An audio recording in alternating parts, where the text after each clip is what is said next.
Olá pessoal, aqui quem fala é Ailton do Amaral com mais um vídeo para vocês. Esse vídeo eu estou atendendo mais uma vez a pedidos. Eu vou falar de uma figura muito conhecida, todo mundo conhece, quem estudou história, pelo menos na minha época, né, que se estudava história de verdade e não doutrinação. Um personagem bastante interessante e muito conhecido. Tá? Esse personagem é um dos mais polêmicos e interessantes que eu já conheci. De quem que eu estou falando? Grigori Rasputin.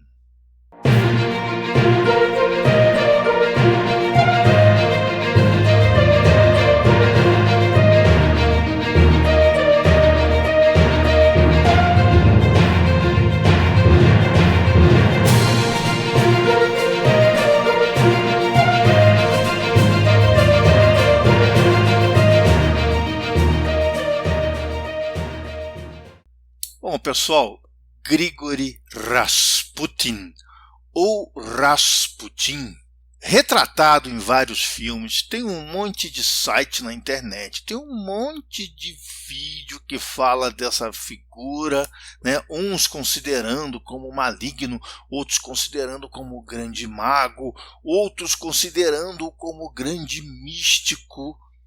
Na realidade, quem foi Grigori Rasputin? A maioria das pessoas acha que ele foi um homem demoníaco que, através de seus poderes hipnóticos, ele influenciou a corte do czar da Rússia. E essas influências, então, elas como que aceleraram a Revolução Comunista, né? A Revolução Soviética, e que Grigori Rasputin foi o grande responsável por isso tudo. Será? Será que a imprensa, a mídia não está trazendo essa pessoa como colocando responsabilidade onde não tem? Muito bem, gente, esse vídeo ele vai trazer para vocês uma visão um pouco diferente de Grigori Rasputin.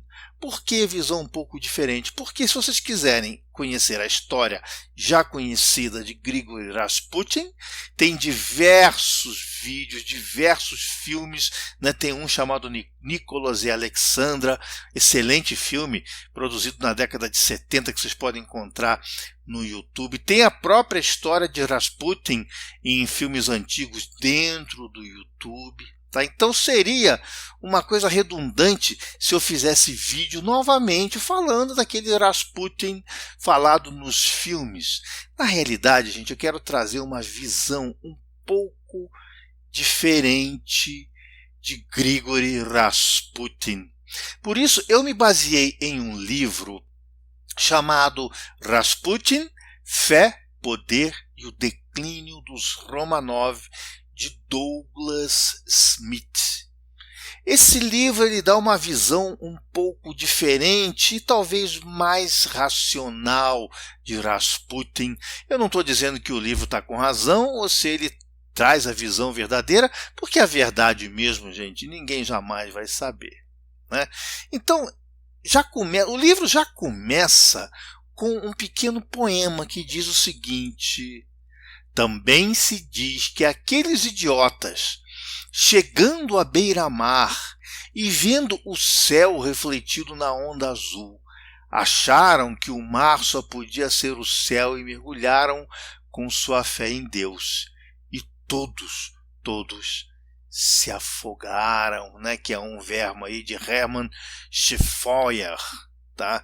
É um verso bastante interessante, muito aplicável, diga-se de passagem, nos tempos de hoje, onde as pessoas estão mergulhadas em certas ideias da moda, né? Seguindo alguns líderes que só vão levar as pessoas para o buraco. Ok? Vamos continuar aqui o nosso vídeo, que eu tenho que falar aqui é sobre Rasputin. Então vamos entender primeiro como é que era o ambiente na época de Rasputin, como é que funcionava a Rússia? Bom, a Rússia ela tinha um czar, né? E a gente tem que entender o seguinte: na Europa inteira, os casamentos todos eram consanguíneos, né? Então, o sobrinho do rei casava com a irmã do outro rei, que era primo do outro rei, né? A gente tinha muito isso, principalmente na história do Brasil, onde Dom Pedro I quis pegar a filha dele, né, que seria Maria II de Portugal, para casar com o tio. Para quê? Para manter a dinastia, manter o poder da coroa, né? E isso o que acontece? Numa época mais antiga, a gente não sabia que o problema dos genes com casamento consanguíneo ocasionava uma série de problemas, né? Por exemplo, na família real existe uma doença chamada porfíria, na família real inglesa, né, que existe uma doença chamada porfíria, que é uma espécie de uma loucura, que é consanguínea, né? E a gente tem que entender que nós estamos falando aqui do início do século XX, né? 1905, 1912, Primeira Guerra Mundial. Para vocês entenderem, na Primeira Guerra Mundial, a Rainha Vitória ela era avó de todos os reis da Europa. Tem muita gente que fala que a Primeira Guerra Mundial foi uma briga de família, porque a maioria dos reis eram netos da Rainha Vitória. Isso trazia uma série de doenças congênitas, incluindo a famosa hemofilia. Então nós tínhamos aqui um czar, a Rússia tinha um czar chamado Nicolau II. Nicolau II, gente, foi um cara que não era preparado para ser czar. Ele tinha um temperamento diferente, não tinha a coisa da liderança, né? O homem para ser líder, para se lidar um país, ainda mais do tamanho da Rússia, né? Então, Nicolau era um cara meio tranquilo, meio devagar, quase parando, muito influenciável por qualquer pessoa que aparecia, né? E nós temos então a czarina Alexandra. Alexandra, gente, ela era neta da Rainha Vitória, que trazia consigo o gene da hemofilia. Então note o seguinte: a hemofilia, gente, é uma doença que só manifesta no sexo masculino. Ela não se manifesta no sexo feminino. Só que o gene da doença é transportado também pela mãe. Então a mãe é portadora do gene da hemofilia. E a Rainha Vitória, ela era portadora do gene da hemofilia, tanto é que ela teve diversos netos que eram hemofílicos. E a czarina Alexandra, mulher de Nicolau, como ela era neta da Rainha Vitória, ela trouxe esse gene consigo. Alexandra, gente, ela era alemã, ela era Saxe-Coburgo, que era da família do marido da Rainha Vitória, né, do príncipe Albert de Saxe-Coburgo. Ele era marido da Rainha Vitória e parente da czarina Alexandra, né, avô da czarina Alexandra. Então, a czarina Alexandra era alemã, tinha um temperamento, era uma pessoa triste, ela era uma pessoa introspectiva, pessoa que não falava com quase ninguém. Já essa coisa, né, esse temperamento difícil dela já trouxe diversos inimigos. A família, gente, custou a ter filho homem. Quando teve o mais novo deles, né, foi Alexei Nikolaevich, ou Czarevich da Rússia, que pegou a hemofilia. Olha só, tá? Custou a ter filho homem quando teve um menino hemofílico. Vocês sabem que hemofilia é uma doença que o sangue não coagula, tá? E leva até a morte por hemorragias. Então já era um menino tratado ali a pão de ló. Ele não podia cair, ele não podia brincar, ele não podia fazer nada. Isso trazia profunda tristeza à família real, porque o próximo czar, ou Czarevich, né?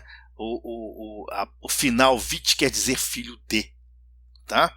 Então Nikolaevich, filho de Nicolau, Czarevich, filho do czar, tá? Então o Czarevich, o próximo czar da Rússia, era um menino hemofílico que tinha problemas de saúde. Então ele não podia, por exemplo, cavalgar, chefiar o exército, fazer certas coisas que para a Rússia é muito importante que se tenha um líder forte, né? A maioria dos líderes russos, eles ganham o amor do povo pela força, por ser forte. Se vocês olharem, por exemplo, hoje, né, o Putin, ele é um cara que aparece em cenas de fazendo ginástica, andando, né, mostrando que é forte, porque a Rússia respeita os fortes. Como é que a gente ia poder ter um czar com hemofilia? Grande problema, trouxe grande tristeza para a família. Essa foto aqui, gente, é uma foto da família imperial russa. Tá? Então nós temos aqui o czar, né, Nicolau II, a sua esposa Alexandra, suas 4 filhas. Você imagina um povo que exigia que o rei tivesse um filho homem, e ela foi tendo uma filha atrás da outra. E o 5º filho, então, foi um filho homem. Essa menina que está aqui, não sei se vocês estão conseguindo ver o mouse, tá? Essa menina aqui, ela foi vítima de grandes lendas, né? Ela era Anastácia, né? Não sei se vocês já viram filmes e ouviram falar da história de Anastácia. Anastácia, a mais nova das filhas, né? Quando a família imperial russa foi assassinada, foi massacrada pelos bolcheviques, diz a lenda que essa menina salvou e apareceu na Europa. Então tem diversas pessoas, diversas mulheres que apareceram na Europa dizendo ser a princesa Anastácia. E essa lenda continuou vigorando até o final da União Soviética, quando o local onde a família foi exumada, né, os ossos da família foi exumado, e encontrou-se então lá a ossada de Anastácia. Então essa lenda acabou-se, né? Tá, foi por água abaixo, tá? Mas tem vários filmes falando da história aí da princesa Anastácia. Bom, na realidade o tema do vídeo é Rasputin, mas para falar nisso, gente, eu preciso entrar em diversas situações, tá? E o governo de Nicolau II? Bom, a Rússia, gente, ela é um país católico ortodoxo. E a Igreja Ortodoxa, ela tem um costume de manter gurus. Se vocês olharem, por exemplo, o hinduísmo, tem muitos gurus, não tem? Aquele lá onde tem os eremitas, aqueles homens santos que andam, são andarilhos pelo mundo, que vivem na pobreza, né? E que são orientadores espirituais de várias pessoas. Apareceram diversos orientadores espirituais aí que vieram da Índia, né? Osho e outros orientadores. Bom, a Igreja Ortodoxa também tinha os seus oshos, os seus orientadores, né? Que eram chamados de anciões ou starets. Eram líderes religiosos peregrinos. Então entendam bem, Rasputin, ele não era um caso excepcional. Ele era um desses anciões e starets que proliferavam na Rússia, né, czarista.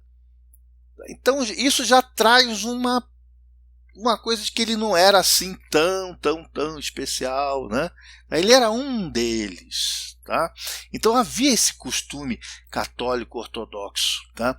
E a família real russa, a czarina, o próprio Nicolau, eles eram muito místicos, e na época, gente, na época do início do século XX, existia aquela coisa das mesas girantes, né? Foi quando o espiritismo, a espiritualidade começou a aparecer, foi na época que apareceram grandes personagens, né? Um deles foi Papi, ou Papus, né? Que manteve um grande relacionamento com a família imperial russa, inclusive diversos outros, digamos assim, gurus ou magos ou magistas se relacionaram com a família imperial russa. Então o que acontece? Acontece que já a família imperial, o povo já dizia que eles já tinham um grande relacionamento, eles eram extremamente influenciados por esses magos de plantão que apareciam. E apareceu durante um determinado tempo, esse talvez seja o mais famoso deles, era um tal de Monsieur Philippe. Monsieur Philippe diziam que ele era o sobrinho de Papi, o sobrinho de Papos. Tá? Ele ficou muito tempo andando pela corte dos czares e, segundo o povo, ou as más línguas, ou as boas línguas, sabe lá porque, ele já influenciava as ideias do Nicolau II, que era um czar fraco, com uma esposa que estava com um filho hemofílico que estava extremamente fragilizada. Essas pessoas, esses místicos, esses magos, começaram a influenciar a corte dos czares russos. E outra coisa, gente, na época do governo czarista, principalmente de Nicolau II, já era um governo muito despótico. Era como se fosse uma ditadura extremamente violenta. Já existia o conceito da Sibéria, né?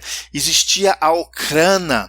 A Ucrânia era a polícia do czar, que era, se vocês estudarem a KGB, que é a versão socialista da Ucrânia, vocês vão ver que a Ucrânia, a KGB, ela surgiu da Ucrânia. Muitas pessoas da Ucrânia passaram depois a pertencer à KGB, ou seja, a polícia política.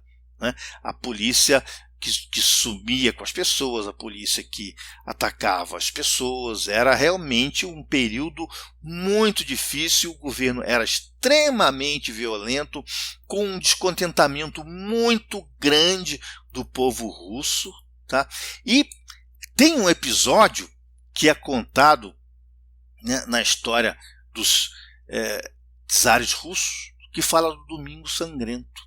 Ou seja, o governo Nicolau estava o povo estava tão insatisfeito com o governo de Nicolau que foram até o palácio do czar apresentar uma petição, né, para diversas melhorias do Estado, diversas melhorias do tratamento do próprio czar com o povo. O que aconteceu? A guarda imperial mandou bala, matou todo mundo, pessoas que foram lá pacificamente fazer esse pedido. Né? Isso foi talvez a gota d'água para que diversos outros líderes que se apropriaram da fraqueza do governo começarem a aparecer. Lenin, Trotsky e diversos outros líderes começaram já a minar, né? Porque o comunismo é assim, gente, o comunismo ele pega uma nação fraca, um regime fraco e começa a minar por dentro. Então foi essa a estratégia desses grandes líderes socialistas. Tá? Começaram a minar esse governo que estava um caos completo. Né? E com a insatisfação do povo, o que acontece? O povo começa a tender para aqueles que prometem coisas melhores, dias melhores, e a gente sabe que foi exatamente o que não aconteceu. Mas isso também é outra história. Vamos voltar aqui para o nosso amigo Rasputin. Tá? No livro, tá, que eu estou usando como bibliografia para esse vídeo, tem uma parte do livro que diz o seguinte: escândalo que abalou o reinado de Nicolau como nada jamais o fizera. Boatos sobre ele circulavam havia anos, só então os ministros do czar e os políticos da Duma, a Assembleia Legislativa da Rússia, ousaram referir-se a ele pelo nome e exigiram que o palácio explicasse ao país quem era exatamente aquele homem, quais eram as suas relações com o trono. Dizia-se que pertencia a uma bizarra seita religiosa que adotava as formas mais indecentes de perversão sexual, que era um falso santo, que enganara o imperador e a imperatriz, convencendo-os a escolherem como guia espiritual. Na realidade, gente, qualquer um que aparecesse para o czar e para a czarina naquela época seria seu guia espiritual, porque eles estavam abertos a isso. Tá? Então esse livro ele rebate isso. Ele rebate que não foi o problema, não foi o Rasputin, que existiam diversos Rasputins na Rússia. O problema estava no próprio governo, no próprio czar, na própria czarina e no seu sofrimento em ter aquele menino que era hemofílico né? Então esse camponês imundo, né, que era Rasputin, ele conseguiu se influenciar no palácio, conseguiu se infiltrar no palácio e que, segundo dizem alguns, conseguia livrar o menino nas suas crises de hemofilia. Ele conseguia curar o menino, né? Não curava da hemofilia, mas curava das crises.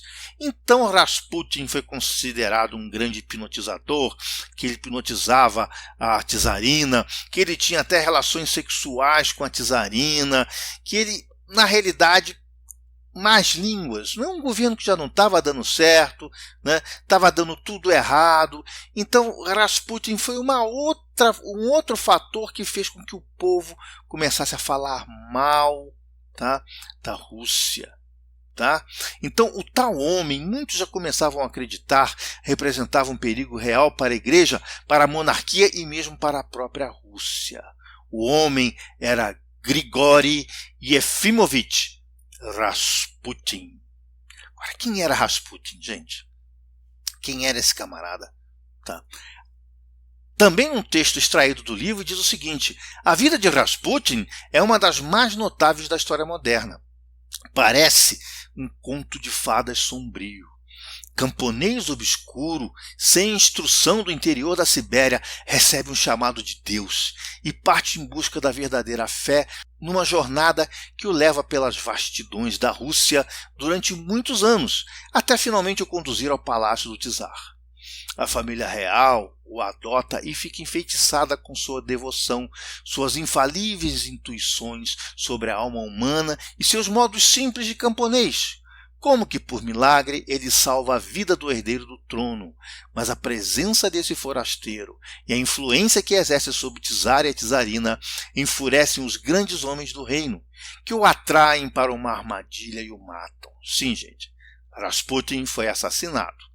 Muitos achavam que o santo camponês tinha previsto a própria morte e profetizado que, se alguma coisa lhe acontecesse, o czar perderia o trono. E foi o que aconteceu, né, gente? O czar perdeu o trono e o reino que ele um dia governou passou anos mergulhado aí numa miséria, né, numa sangria e numa miséria indescritíveis. É o texto extraído desse livro. Gente, esse livro é muito bom.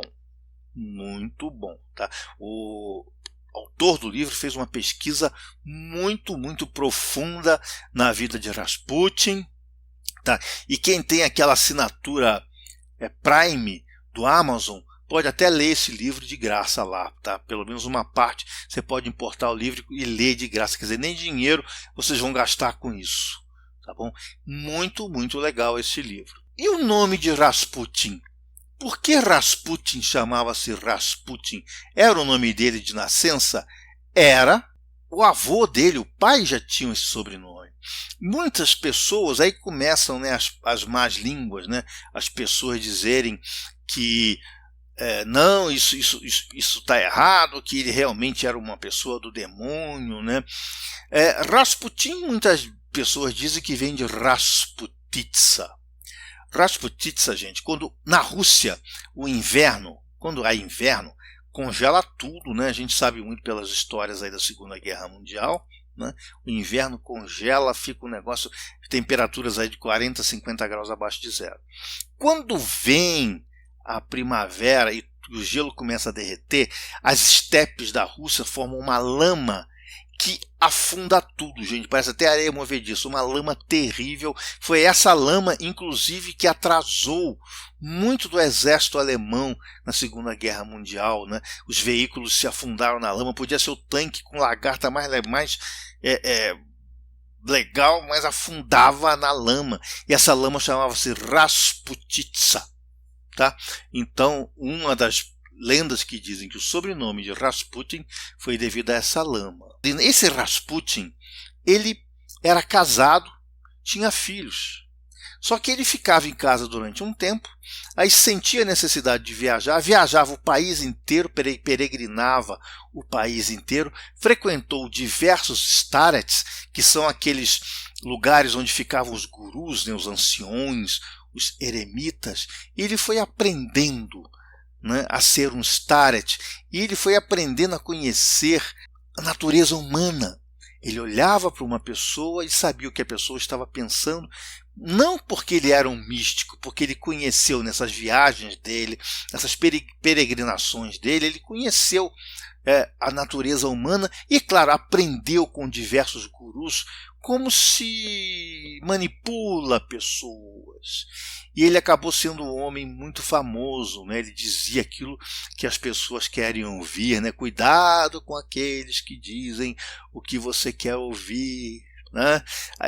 Aquele que diz que você quer ouvir é que está querendo te escravizar. Tome cuidado, né? E ele passou a ser uma pessoa extremamente famosa que atraiu diversos peregrinos à sua casa. Ele tinha um charme que encantava as mulheres. Nenhuma mulher resistia ao charme dele, por isso a sua fama de garanhão.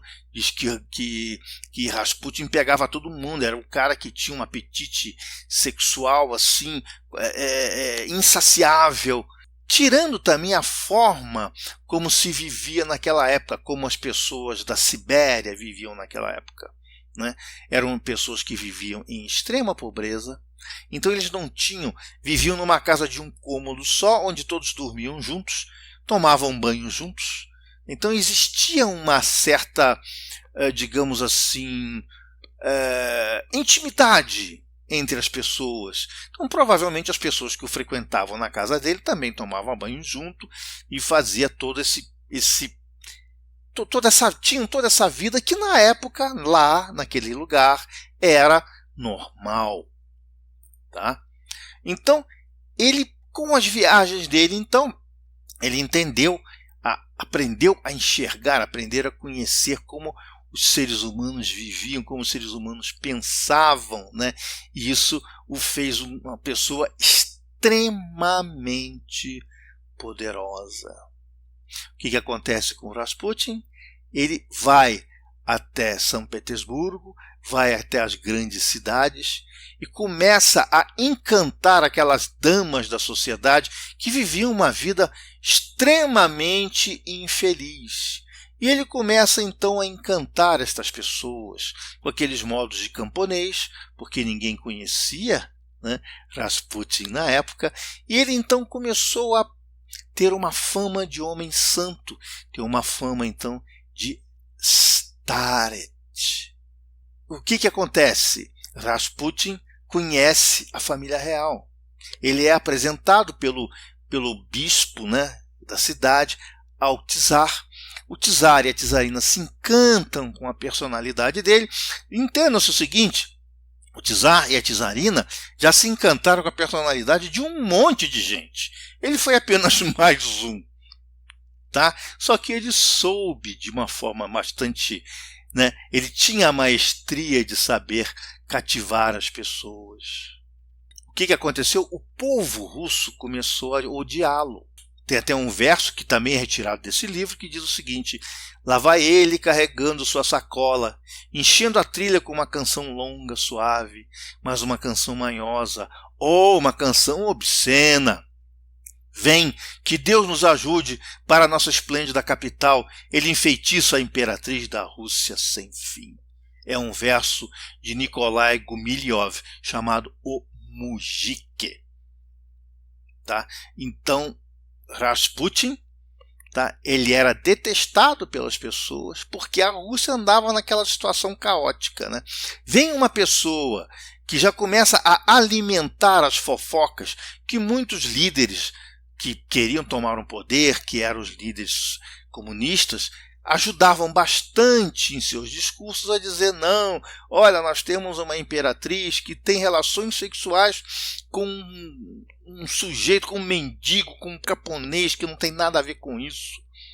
E ao mesmo tempo Rasputin começa a ganhar poder, ele começa a ganhar fama, tá? O que deixa as pessoas mais chateadas ainda.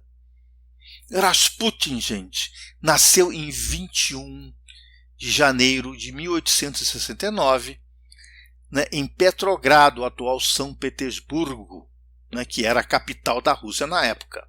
Tá?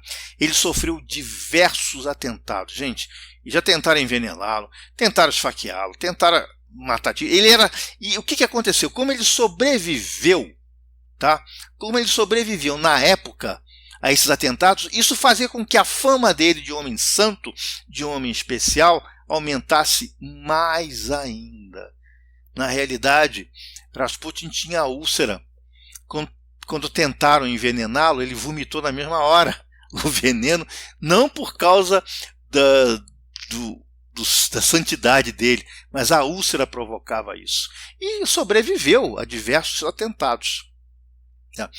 E muitas pessoas, né, diziam que ele era até envolvido com o serviço secreto inglês, que era o BSIS na época, né? British Secret Intelligence Service, né? Que hoje é o M16, tá? Mas isso são coisas que a gente não pode dar muita trela, né? Ele morreu em circunstâncias discutidas até hoje, né? Morreu em 30 de dezembro de 1916 em São Petersburgo, né? Dizem que ele foi assassinado por um príncipe Yusupov. Tem vários filmes que falam, né, que realmente a tentativa de assassinato dele foi bastante interessante, porque o príncipe tentou envenená-lo, ele comeu as coisas envenenadas e não morreu. O príncipe deu vários tiros nele, ele não morreu. Nesse mesmo dia, o príncipe esfaqueou ele e não morreu. O príncipe pegou ele vivo ainda e jogou ele dentro do rio para afogá-lo. Quer dizer, ele demorou a morrer. Isso pode ser verdade, pode ser não, devido à fama que ele tinha de uma pessoa que era praticamente imortal. Né? Aqui tem um texto da Wikipedia que diz o seguinte: segundo os autores espiritualistas José Maria Alencastro, Hercílio Mais, que é um médium de Ramatiz, e em vídeos anteriores eu já falei para vocês o que é Ramatiz, eu já expliquei. E Deepak Sankara Veda, Rasputin seria a reencarnação de um poderoso mago que fazia uso de magia negra. Isso explicaria seu alto poder hipnótico e a capacidade de manipular a hemofilia de Alexei Romanov, doença esta que ameaçava a vida do filho czar.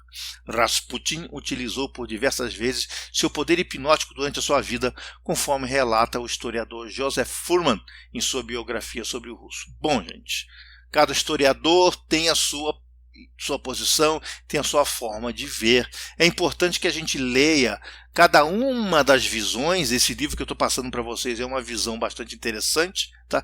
Que esse livro diz o seguinte: Rasputin não tinha nada de especial. Tá? Ele teve sorte em entrar dentro da corte da Rússia e, utilizando seus dons, né, todas as fotos de Rasputin que vocês podem ver, ela está dando atenção para os seus olhos, aquele olho de hipnotizador, né, aquela coisa, todas as fotos eram tiradas assim. Importante dizer o seguinte: naquela época, no início da fotografia, todas as fotos eram retocadas para que o olho sobressaísse. Você pode ver que todas as fotos de qualquer pessoa naquela época sobressai-se o olho. Tá? Principalmente tinha-se um costume bastante macabro. Quando morria um ente da família, pegava esse ente da família, botava numa cadeira e tirava uma última foto com a família reunida e o cara morto lá, todo durão, né? Como se fosse uma última foto. E o que o fotógrafo fazia? O cara estava com o olho fechado, ele emitia 2 olhos artificiais no camarada, aí ficava aquele puto olhão, falava assim: nossa, esse cara aí, nossa, deve ser bem diabólico, né? Tá? Bom, e agora? Depois da queda da União Soviética, mitos foram revelados e muitos heróis se tornaram vilões e vice-versa. Né? Depois que a Rússia o comunismo caiu, a própria família Romanov foi canonizada. E o grande mistério de Anastácia foi resolvido. Né? A Anastácia realmente morreu junto com a família, né, assassinada no porão de uma casa. Né? Então, segundo os novos historiadores, todas as histórias sobre Rasputin não passaram de invenções. Dizem agora que era bom marido e bom pai. Bom, vai lá saber, né, gente? Tá? E tudo não passava de boatos criados pelos comunistas. Mas esse personagem e seus mistérios nunca sairão do imaginário popular. Então, gente, entendam o seguinte: por mais que os historiadores deem sua versão, da história, a gente nunca vai saber o que realmente aconteceu. Tá? Esse vídeo ele simplesmente fala de a posição, né, de um escritor. Douglas Smith, em seu livro, diz o seguinte: a história de Rasputin é uma tragédia, e não apenas a tragédia de um homem, mas de um país inteiro, pois em sua vida, com seus complicados embates sobre fé e moralidade, sobre prazer e pecado, tradição e mudança, sobre obrigação e poder e seus limites, e em seu fim sangrento e brutal, podemos distinguir a história da própria Rússia do começo do século XX.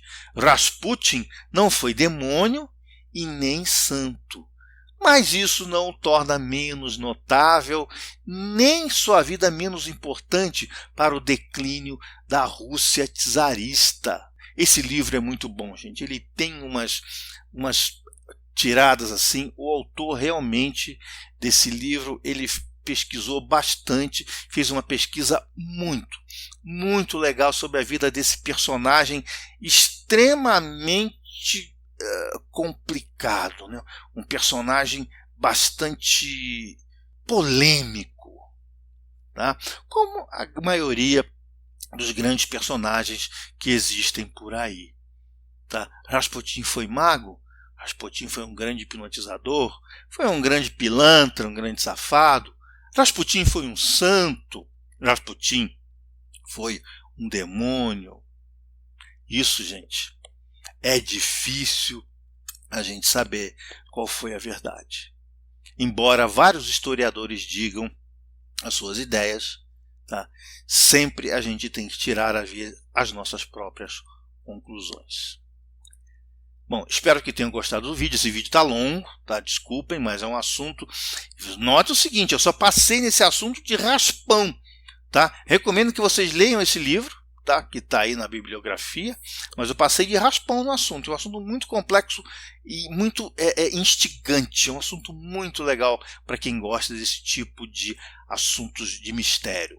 Não se esqueçam de dar o joinha se vocês gostaram do vídeo. Se vocês não são inscritos no canal, inscrevam-se no canal. Eu às vezes não gosto de falar isso, gente, é o que o YouTube manda.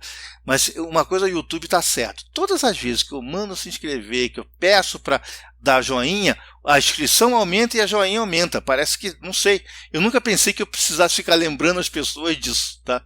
Mas é interessante quando isso acontece, tá? Você fala e tem vídeos que tem mais inscrições do que o outro. Os que eu falo para se inscrever tem mais inscrição daqueles que eu falo para as pessoas não se inscreverem. É um negócio, tá? É um fenômeno aí que o YouTube conhece muito bem, tá bom? Uma outra coisa que eu gostaria de dizer: clube de canais, gente. Aqui tá, tem um botãozinho escrito assim: seja membro. Clica aí. Pague R$ 7,99 por mês aqui no nível companheiro. Tá, aqui vocês vão ter todos os meus cursos. Gente, já tem aí umas 25 aulas do curso de Cabala, já que vocês vão de cara já pegar essas aulas. E toda semana eu vou botar 15 minutos de aula. Normalmente aos sábados, que é onde eu tenho mais tempo. Tá? Eu coloco 15 minutos de aula. O curso de Cabala vai terminar. Vai entrar um outro curso, pelo que as pessoas estão dizendo, vai ser tarô, mas aí uma pessoa disse que queria tarô, o resto ficou quieto. Então eu vou ter que seguir a maioria, né? O meu próximo curso vai ser tarô, mas tem radiestesia, tem projeção astral, tem numerologia, tem diversas outras formas de curso que vocês podem então escolher, tá bom? Um escolheu tarô, então o próximo curso vai ser tarô, tá? Agora cabe a vocês dizer: não, eu não quero tarô, quero numerologia, quero astrologia, quero outros cursos que eu dou para vocês, tá bom? Então não se esqueçam aí, tá? Quero agradecer essas pessoas aqui, que são pessoas maravilhosas, realmente são pessoas que merecem toda a minha gratidão, tá? Porque elas são, né, membros aí do clube de canais, tá? E ser membro do clube de canal, gente, não é só dar dinheiro para ajudar. Claro que vocês estão me ajudando, tá? Mas vocês vão ter uma contrapartida, que são os meus cursos. Vocês não vão simplesmente ajudar o canal e ficar por isso mesmo. Eu estou dando uma contrapartida para vocês. Tá bom? Então, vocês não vão gastar dinheiro à toa. Tá? Existem 3 níveis para pertencer ao clube de canais. O primeiro nível é o nível de aprendiz, onde você paga R$3 por mês, aí você não tem direito a muita coisa, tá? Porque é R$3 por mês. Tem o nível de companheiro, que aí sim você tem direito aos cursos, tá? Paga R$7,99. E tem o nível mestre, que você paga um pouquinho mais, mas aí você vai ter direito a tudo, tá? Também. Você vai ter direito a tudo também. Tá? Só que paga um pouquinho mais só para ajudar o canal. Tá? Não se esqueça que os pagamentos são mensais, porque eu vejo que muita gente se desinscreve do clube do canal porque acha que é só pagar uma vez. Não, gente, é mensal. Tá bom? É mensal. Espero que vocês tenham gostado do vídeo. Se vocês gostarem, eu vou tentar fazer mais vídeos dessa forma aqui. Tá? É claro, gente, a gente vai tropeçando no início, tá? Mas daqui a pouco a gente melhora, faz aí um material melhor para você, já que eu estou preso dentro de casa, não consigo fazer nada mais jornalístico do que isso. Tá bom, gente? Vida longa e próspera, Ailton Alt.